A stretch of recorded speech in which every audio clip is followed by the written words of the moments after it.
Pozdrav! Evo moj novi unboxing jedne male specijalne stvarčice, jednog mobitela, Samsung Galaxy Ace. Mobitel sa Androidom za dosta dobru cijenu od 2500 kuna u slobodnoj prodaji. Znači mobitel koji podržava HSDPA, Quad Band, 3,5 inča ima zaslon, 5 megapiksela kamera sa bljeskalicom, 800 MHz procesor, TouchWiz 3.0 za Android, Social Hub, to ne znam šta im je, Wi-Fi mrežu, GPS, Samsungova oznaka GT-S5830. To je sama kutija.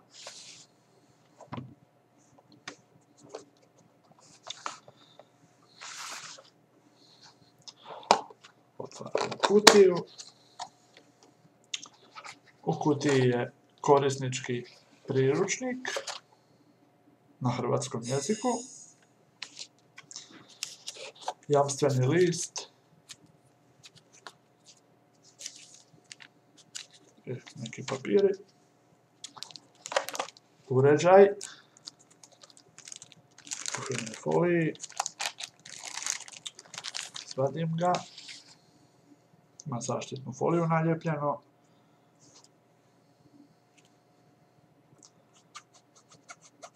tekstura, fina, glatka, dobro leži u ruci, USB priključak, univerzalni sa navlakom,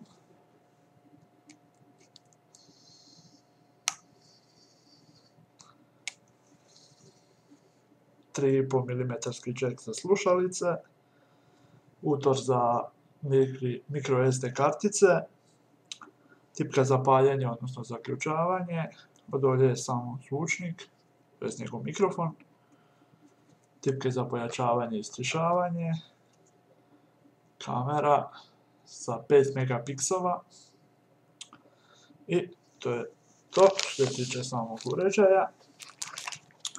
U kutiji se dobije i bijela stražnja maska, znači zamjenska maska za njega, za one koji ne vole crno, ja preferiram crno, by the way. Micro SD čitač kartica, znači za čitač kartica, za micro SD adapter i sama kartica koja je slabo vidljiva, evo tu pokušat ću ju razdvojiti. Da.